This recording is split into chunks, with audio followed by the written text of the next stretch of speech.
Soyez tous les bienvenus pour ce moment d'étude biblique. Je salue tous mes amis Facebook. Bonsoir à tous. C'est présent. Vous êtes toujours très nombreux, je vous en remercie. Hier, on n'arrivait pas à se parquer tellement qu'il y avait du monde aujourd'hui. Non, je rigole. Je joue au faux prophète.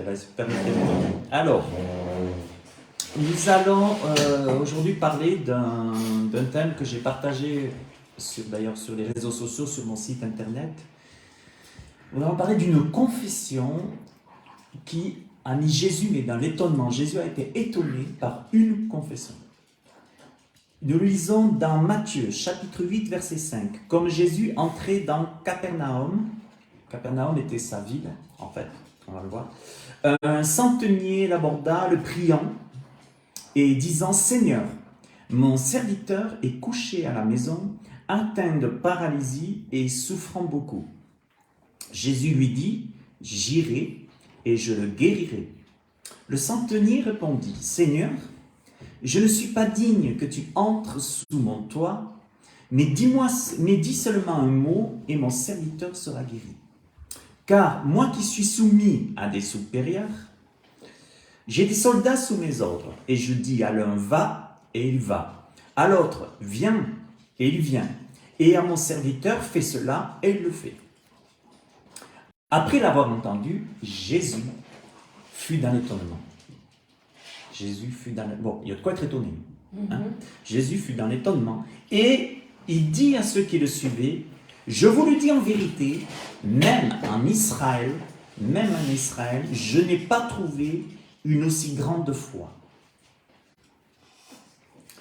Or, je vous le déclare que plusieurs viendront de l'Orient et de l'Occident et seront à table avec Abraham, Isaac et Jacob dans le royaume des cieux. Mais les fils du royaume seront jetés dans les ténèbres du dehors où il y aura des pleurs et des grincements de dents. Puis Jésus dit au centenier, « Va, qu'il te soit fait selon ta foi. » C'est aussi une mise à l'épreuve de sa confession. Si sa confession était juste, sans que Jésus se déplace, il sera guéri. Si la confession était conditionnelle à vouloir quelque chose ou je ne sais quoi, il n'aurait pas été guéri. Qu'il te soit fait selon ta foi, et alors même le serviteur fut guéri. Donc, Jésus a été étonné parce qu'il a vu un cœur vrai, simple, vrai. Ce cœur qui, vous savez, la Bible dit que l'homme regarde à ceux qui frappent les yeux, mais Dieu regarde le cœur. Et Dieu voit, Jésus a vu cet homme, il a été dans l'étonnement parce qu'il a vu un cœur qu'il n'a même pas trouvé,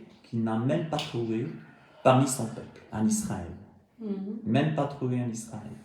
Imaginez, c'est comme si le Seigneur était là et dit, j'ai jamais trouvé une confession comme ça dans l'église.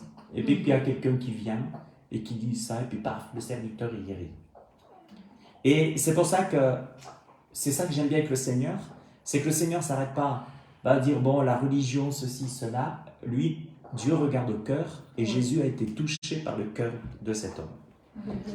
Alors, faisons un petit résumé. Nous sommes à Capernaum. Capernaum, c'est la capitale de la Galilée, c'est la ville de Jésus. Et qu'est-ce qui se passe? Un homme vient de confesser sa foi. On vient de le voir. Pour revenir à Capernaum, c'est là aussi, on disait la ville de Jésus. On a trouvé d'ailleurs il y a un reste, on peut visiter un vestige d'une ancienne synagogue aujourd'hui, qu'on a visité quand on est allé en Israël. C'est là que probablement aussi habitait Pierre. Et c'était la ville, on disait la ville de Jésus. Pourquoi je dis ça? Parce qu'à Capernaum, suite à ça, Jésus a fait quelque chose. C'est suite à la suite après le centenier, il a guéri au même endroit, Capernaum, il a guéri la belle-mère de Pierre. Et oui, Jésus a guéri une belle-mère. Voilà. Il y en a qui disent, allez, une petite blague, je vais vous faire une petite blague chrétienne. Il y en a qui disent, Tu sais pourquoi Pierre a renié le Christ? Non, parce qu'il a guéri sa belle-mère. Bon, allez, c'est la petite blague au passage.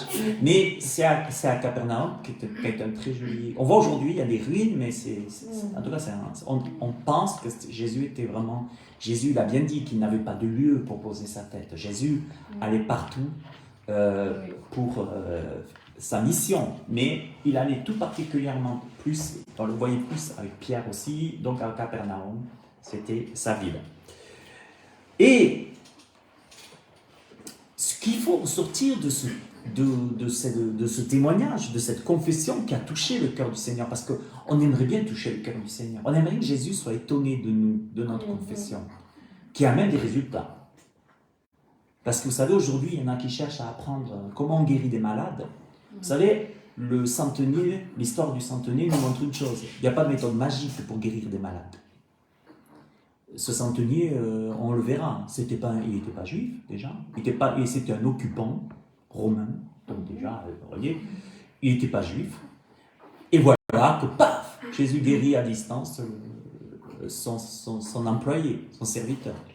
Et aujourd'hui, il y en a qui disent, mais on va faire des cours comment guérir des malades. Non. Moi, j'aimerais que Jésus soit dans l'étonnement. Ce qu'il faudrait plutôt apprendre dans les églises, ce qui serait mieux qu'on apprenne dans les églises et autour de nous, c'est que pour qu'il y ait des miracles et des guérisons, il faut que Jésus soit dans l'étonnement.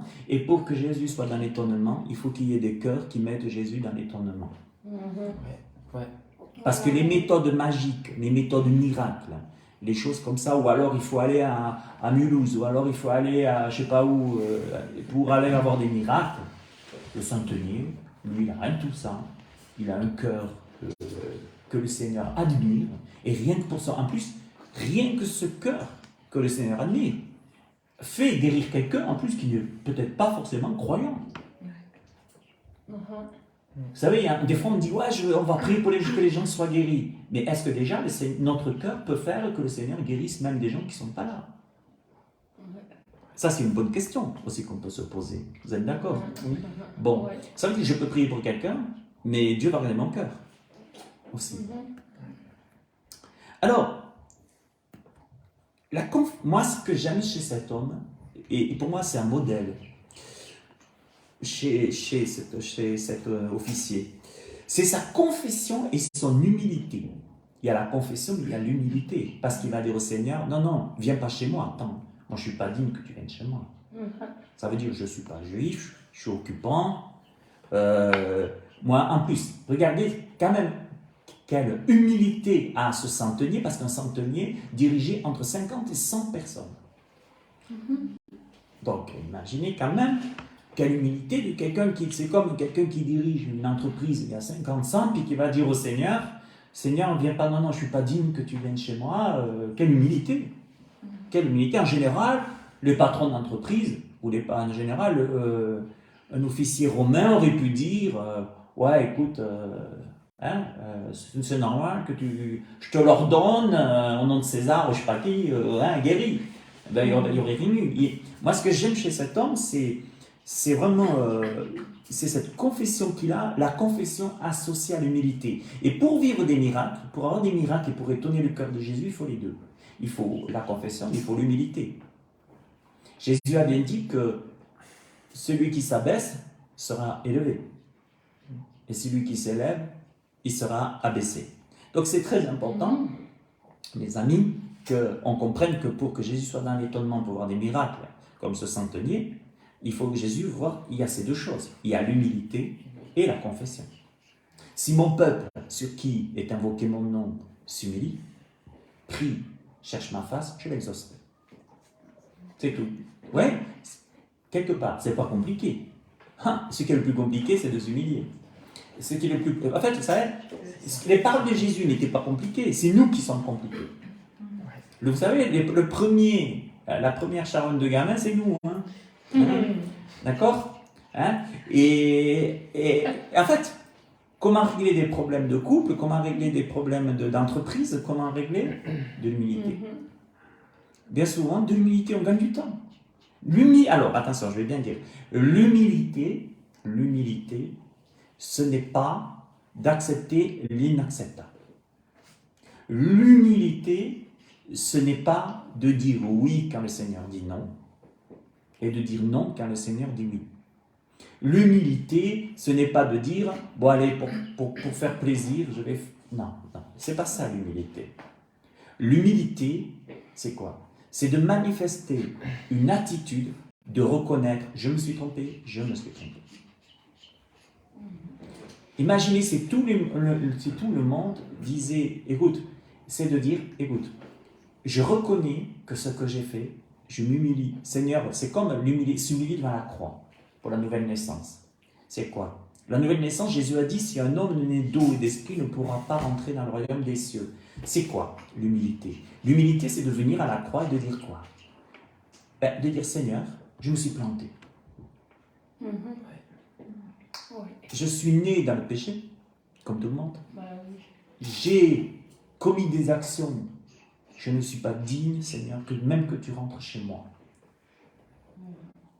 Mais ce n'est pas l'histoire de se dévaloriser, parce qu'aujourd'hui, dans la psychologie, certaines psychologies, on ne doit pas se dévaloriser. Mais des fois, il y a une bonne humiliation. C'est celle de dire, voilà, ok. Pas c'est tellement facile de dire, toi, tu es 100% blanc, toi, tu es 100% noir. C'est facile. Chaque jour, c'est ça, hein. Chaque jour, c'est ça. Oui, mais tu comprends, tu comprends, c'est lui, tu comprends, c'est lui, tu comprends, c'est lui.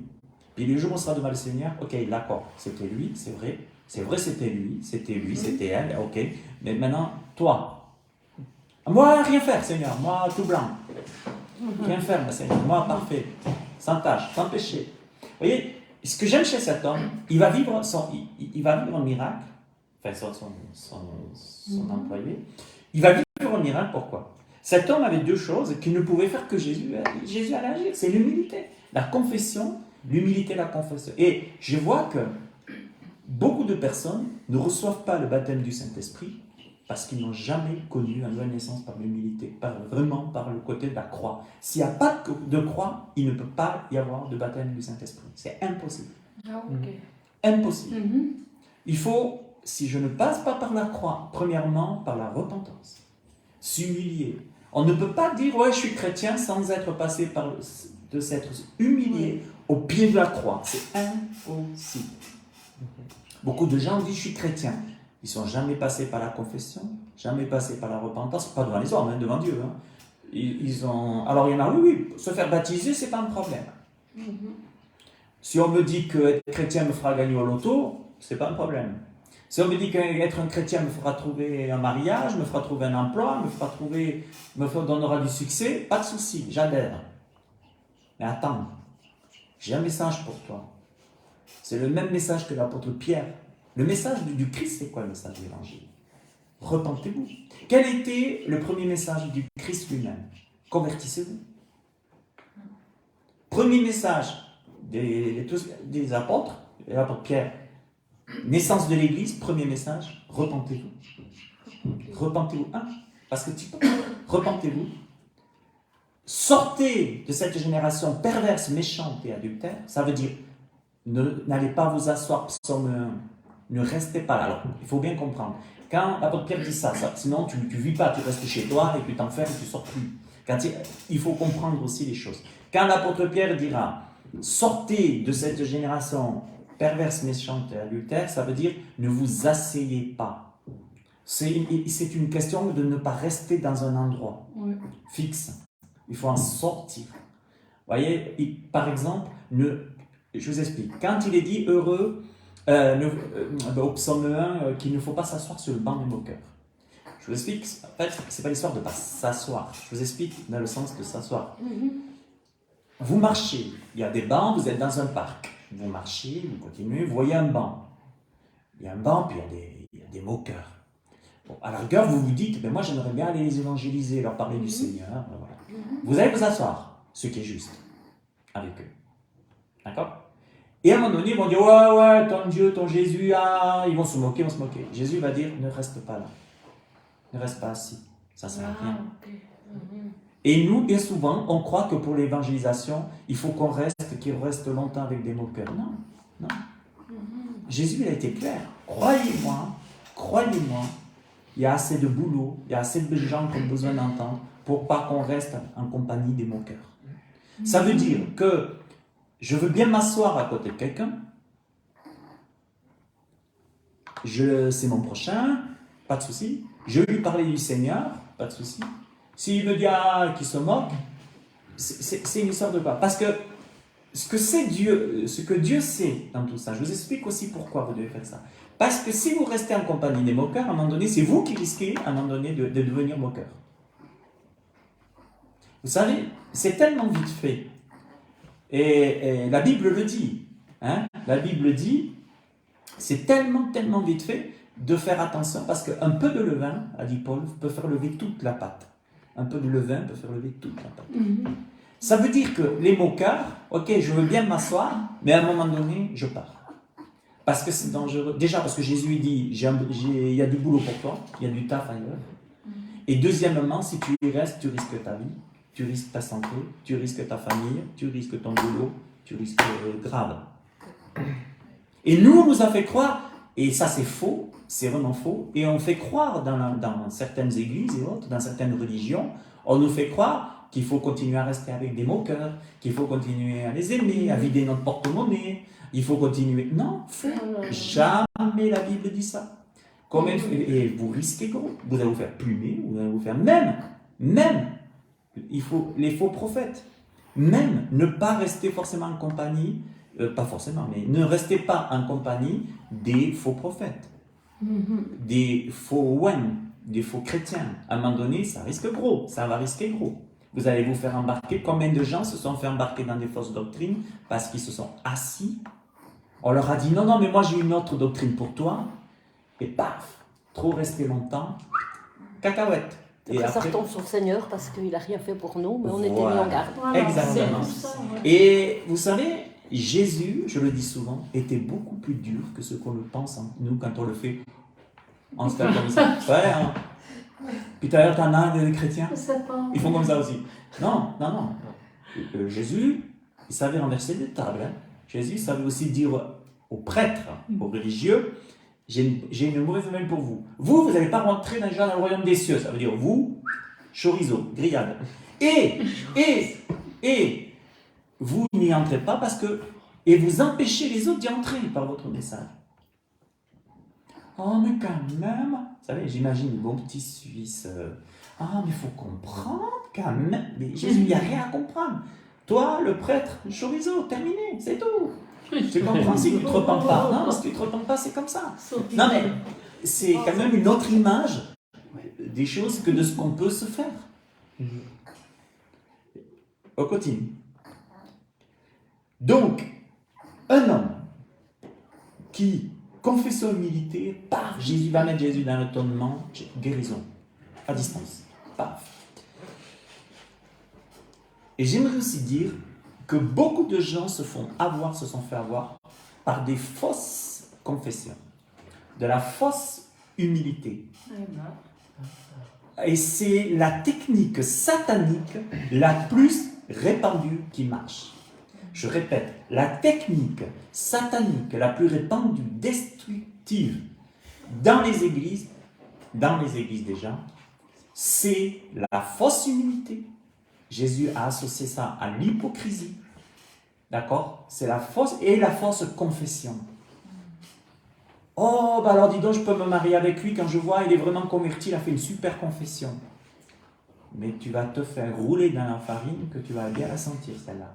Vous comprenez ce que je veux dire? Attention, je ne dis pas que cet officier a étonné Jésus, parce que Jésus a vu son cœur. Il avait une vraie humilité et il avait une vraie confession.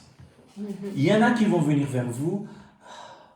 Jésus a dit, ce sont des personnes en vêtements de brebis. Hein. Ça, c'est sûr que c'est des gens qui vont épater la galerie. Ils seront sur des estrades. Salut Esther, je te salue. Ils vont épater des estrades, ils vont épater la galerie, il n'y a pas de souci. Les gens vont vider le porte-monnaie, vont donner leurs bijoux, ils vont tout donner tellement que, oh, quel ouin! Oh, puis quelle humilité! Oh, puis quelle confession sur l'estrade! Puis après, tu apprends. Oh. Tu sais, c'est facile de faire un show même de 2 heures. Hein. On peut le faire. Hein. Un show de 2 heures dans l'humilité, dans la confession, on peut le faire. Mais on voit l'arbre à ses fruits. Et Jésus a fait un miracle sur ce païen, son serviteur au païen, parce qu'il avait une belle confession avec un beau cœur et une belle humiliation, de l'humilité. Et tout ce qui est fausse humilité, fausse confession, hypocrisie, il y a des loups qui viennent dans les églises avec ça.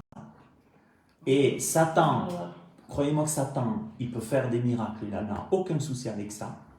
D'accord? Puisque l'Antichrist fera descendre le feu du ciel, il fera des miracles. Beaucoup de gens d'ailleurs vont se donner à l'Antichrist à cause des miracles. Ils vont être séduits, d'accord, de voir ça. Satan s'incarne dans l'homme, il fait descendre le feu du ciel. Donc les gens, ça aujourd'hui, dès qu'on leur parle de Yin Yang Yang, tout sauf l'évangile, les gens vont vite être, vite la puce, vite l'antichrist, c'est la nouvelle religion, c'est l'antichrist, c'est la nouvelle religion, c'est quoi? C'est le faux prophète, c'est quoi? C'est le nouvel âge. Du feu, de rétablir l'économie. Mais attention, regardez combien de gens se font avoir dans les votations, ils ne prient pas avant. Mais cet homme, Macron, c'est notre sauveur. Mais je veux vous dire, moi j'ai senti depuis longtemps, bien avant, j'avais dit jamais je voterai pour cet homme, c'est le pire.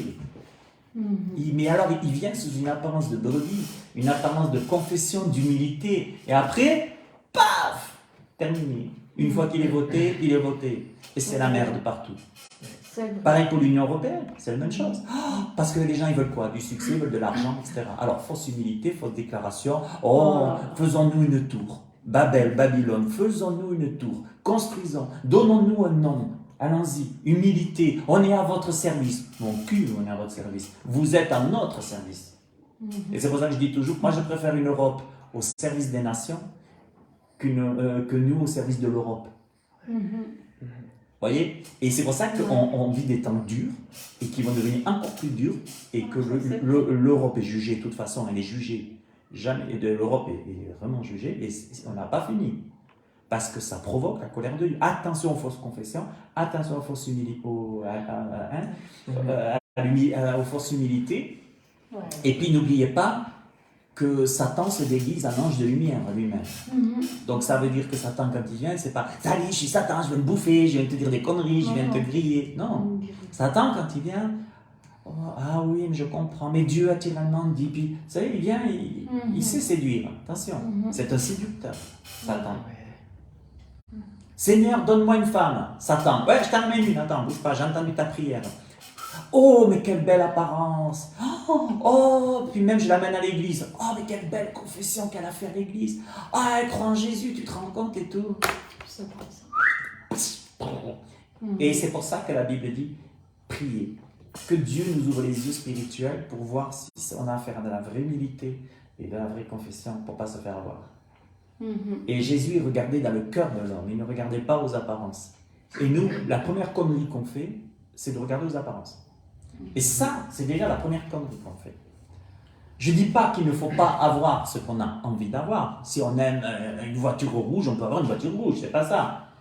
Mais attention, parce que prions, ayons du discernement pour savoir ce qui est derrière. Allez, on va terminer. Ce que je voudrais vous dire aussi, concernant cet officier, cette confession et cette humilité. Et imaginez ses collègues. Ses collègues, on est quand même dans un empire romain avec, j'ai envie de dire, des officiers qui sont quand même durs. Tout le monde, tous les centurions, c'est gradé, ça on peut dire, c'était un grade, d'accord. Tous les centurions ne réagissaient pas comme celui-là, bien au contraire. Et imaginez cet homme qui est un étranger, non-juif, païen, qui ne pourra même pas rentrer au temple, il pourra rester qu'au parvis des gentils, des païens, il ne pourra pas aller plus loin. Et cet homme, imaginez par rapport à d'autres officiers et tout, lui, qu'est-ce qu'il fait? Il s'intègre. Il était intégré, cet homme. Il a eu son miracle parce qu'il était intégré. C'était un étranger, c'était un occupant de l'Empire romain. On est quand même en Israël. C'était une occupation romaine. Il s'intègre. Et c'est parce que c'est un étranger qui s'est intégré qu'il a vécu des choses et qu'il a eu des résultats. Les autres qui n'étaient pas intégrés, les autres étrangers qui n'étaient pas intégrés, qu'est-ce qu'ils faisaient? ils étaient durs. Ils mettaient à mort. Ils se moquaient, ils volaient, ils violaient. Vous savez, ils n'étaient pas tous... tous les centeniers n'étaient pas comme lui. Hein. On est d'accord? Bon. Alors, imaginez, lui, il était intégré. Il était un militaire de l'Empire. Imaginez le regard des autres. Le regard, cette attitude. Le gars, il avait entre 50 et 100 soldats avec lui. Et c'était, pour des Juifs, c'était un envahisseur haï. Pourquoi il était haï? C'était un envahisseur. C'était un occupant. Mais regardez le comportement de cet homme vis-à-vis du Messie d'Israël. Cet homme avait un comportement vis-à-vis d'Israël et du Messie d'Israël qui est exemplaire. Celui qui bénira Israël sera béni. Regardez ce qu'il dit au Messie. Alors qu'on pourrait dire que ce n'est pas le sien. Il dira, je ne suis pas digne que tu rentres chez moi. Donc il voit Jésus comme quand même quelqu'un. Mais il dit seulement un mot. Non, je pense que cet homme était croyant, vraiment. Au Messie d'Israël, il était vraiment à fond dedans. Mais regardez le courage. Parce que si ça remontait plus haut, dis donc ton centenier-là, il va voir le Messie, le Jésus, le fameux Jésus, il va le voir, il s'humilie devant lui. Alors que normalement, quand on est gradé, on n'est pas à t'humilier, hein, occupant. Il s'humilie. Il aurait pu risquer sa place. Il risquait plein de choses. Des moqueries, il risquait plein de choses. C'était un centenier hors norme, romain hors norme. Ouais. Et qu'est-ce que va faire Jésus? Jésus qui a guéri un lépreux, une femme impure, un possédé, un paralysé, va apporter son aide à la confession maintenant d'un païen. Et il dira, ce païen, je n'ai jamais, mais même sa foi, je ne l'ai pas vu au sein de mon peuple. Jamais. Pourtant, Israël, c'était fort. Hein. Imagine, non, il y avait aussi de quoi là mettre Jésus à la croix. Hein. Parce que Jésus, là, quand il dit ça, c'est fort. Mais en même temps, les religieux, ils ne devaient pas aimer entendre des choses comme ça. Ouais. Comment ça, Seigneur? Imaginez maintenant, Jésus, il dit, il y a quelqu'un qui vient, qui n'a jamais été à l'église, je ne sais pas, mais j'ai la foi en Jésus, il vient, tac, cœur, guérison, tout, tac. Puis nous, on est là depuis des années. Mais Seigneur, ouais. Hein? Non, mais. Et que le Seigneur dise, celui-là qui est venu, j'ai jamais vu ça. Au sein de l'église. Au sein de l'église. Et souvent, nous, on se prend un peu. Vous savez, en fait, l'évangélisation, c'est quoi? C'est aller vers des personnes, il faut aller vers des personnes qui ont. Il faut pour ça que quand on évangélise, dans la prière, il faut dire Seigneur, prépare les cœurs. Touche les cœurs. Ça ne sert à rien d'aller évangéliser dans un endroit s'il n'y a pas un cœur. Je dis pas, s'il n'y a pas un cœur, si ce sont tous des moqueurs. On peut le faire, mais on verra que Dieu nous dira, n'y retourne plus. En général, le Seigneur dit de ne pas traîner. Et il faut compris. Et cet homme, moi, je trouve qu'il est formidable. Et comme tous les païens de foi, je le redis, il aimait la religion juive. Il aimait son judaïsme. Il aimait Jésus. Il aimait Jésus. Lui, et je l'imagine, il devait aller au temple. Mais si ce pauvre centenier, si ce centenier voulait aller au temple, il devra, je le redis, se tenir sur le parvis des gentils. Parce que vous aviez dans le temple, il y avait ce qu'on appelait le parvis des gentils, c'est tous les noms-juifs et les noms qui ne sont pas juifs, les descendants d'Abraham, d'Isaac et de Jacob, voilà, ils étaient sur le parvis des gentils. Et l'Église, même catholique, a repris cette histoire de parvis. Vous allez dans des grandes églises, Notre-Dame, qui a été cramée là, et autres, il y avait des parvis, c'était les païens. Vous voyez, même dans l'église, on dit toujours, dans l'église catholique, ils ont mis en place un système, il n'y a que le prêtre qui peut aller dans le lieu saint, très saint, etc. Il y a des endroits où, dans la religion catholique, par exemple, où ils ont repris ce système un peu de dire, voilà. Et c'est là que vous voyez ces trucs débiles, excusez-moi du terme, parce que ce gars, il vient, paf, lui il franchit, lui il s'en fout, boum, guérison, Jésus, étonnement. Purée. Il est dans le parvis des gentils, mais alors lui, on peut le mettre devant. Hein. Non, il n'a pas le droit. Vous voyez la religion? Terrible, terrible la religion, terrible. Parce que Dieu regarde au cœur. Ouais. Et on continue. Juste pour finir ça, il se tiendra sur le parvis de Gentil pour ne pas souiller le sanctuaire. Et oui, occupant romain, non-juif, païen, et la vision des gens, imaginez le mec, il arrive comme ça. Non, c'est... Et vous savez quoi? Vous savez pourquoi rien ne l'a arrêté? Je termine avec ça. Je termine avec cette phrase. Vous savez pourquoi rien ne l'a arrêté? Parce que sa religion à lui, c'était la foi en Christ. Ah, ouais. C'est tout. C'est ça, ouais. Sa religion à lui, c'était pas de respecter des actes religieux établis par les hommes. Sa religion à lui n'était pas de dire faut faire 10 Notre Père et 3 Je vous salue, je sais pas quoi. C'était pas tout ça. Sa religion à lui n'était pas de ne pas rester au parvis. Il s'en foutait de tout ça. Sa religion à lui, c'était la foi en Christ. Et il me fait penser à cette femme à la perte de sang. Et combien de fois les disciples se sont fâchés, ou ont repoussé les gens qui voulaient venir à Jésus, et Jésus s'était fâché. La femme à la perte de sang, si seulement je pouvais toucher quand il passe, me faire un chemin, je serais guéri. Guéri, paf, le cœur, la foi. Leur religion à eux, c'était pas les dogmes, c'était pas ce que les hommes ont souhaité mettre dessus la parole de Dieu. Sa religion à cet homme, c'était la foi en Christ. Si seulement je pouvais voir Jésus, je suis sûr que mon serviteur sera guéri. Ça vous parle? Ouais. Et aujourd'hui, t'es quoi comme religion? Catholique, protestant, évangélique. Mais qu'est-ce qu'on s'en fout? Dieu s'en fout de ça. Ce que Dieu veut, c'est la religion comme le centenier. Dieu veut une foi en lui, dans le Christ. Et regardez bien, la prière de la foi relèvera le malade. Et si il a commis des péchés, ils lui seront pardonnés. La foi. La foi. C'est ce qui a été guéri, la prière de la foi. Donc, en fait, c'est pour ça que même des gens vous savez pourquoi certains ne sont pas croyants? Ils disent, moi je ne suis pas chrétien, parce qu'ils disent, oh ce que je vois dans l'église catholique, oh ce que je vois dans l'église protestante, oh ce que je vois dans l'église évangélique, oh ce que je vois dans l'église ceci, dans l'église cela. Mais un jour, il y a quelqu'un qui m'a dit, mais qu'est-ce que j'allais foutre dans une église quand je vois tout ce que je vois? Je lui ai dit, mais si tu crois que Jésus, il est dans tout ce que manifestent les gens dans cette église, tu te trompes. Et j'ai envie de dire, ne t'attache pas à une église, ne t'attache pas à des traditions, et la foi du centenier, la foi en Christ, c'est que ce soit ça ta religion. Moi, ma religion, c'est quoi? T'es de quelle religion? Ma religion, c'est la foi en Christ. C'est tout, terminé, basta. Parce que moi, personnellement, je l'ai vécu. Moi, personnellement, je l'ai vécu. Le jour où j'ai mis ma foi au Christ, croyez-moi, j'ai été délivré de beaucoup de choses. Et le Seigneur m'a donné son esprit, il a vu mon cœur.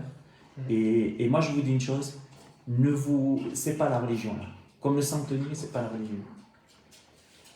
Et en ce moment, nous sommes dans, l'apôtre Paul dira, nous sommes dans une étape en ce moment prophétiquement, bibliquement, où actuellement, Israël, les Juifs sont mis à l'écart jusqu'à ce que la totalité des païens soient rentrés, dans le sens que Dieu cherche parmi les nations, parmi les païens, des centeniers, des gens qui auront un cœur vraiment, qui vont se dire, moi je crois au Messie d'Israël. Je sais que le salut vient des Juifs. Jésus était juif. Cet homme le savait. Il est fantastique, cet homme, comment il a réagi. Voilà. Que le Seigneur vous bénisse tous, mes amis. On continuera l'étude dimanche prochain. Puis, sinon, la semaine prochaine, il y aura jeudi, après-midi. On va reprendre cette étude. Je vous salue, je vous embrasse tous. Et que le Seigneur vous bénisse. À très bientôt. Merci.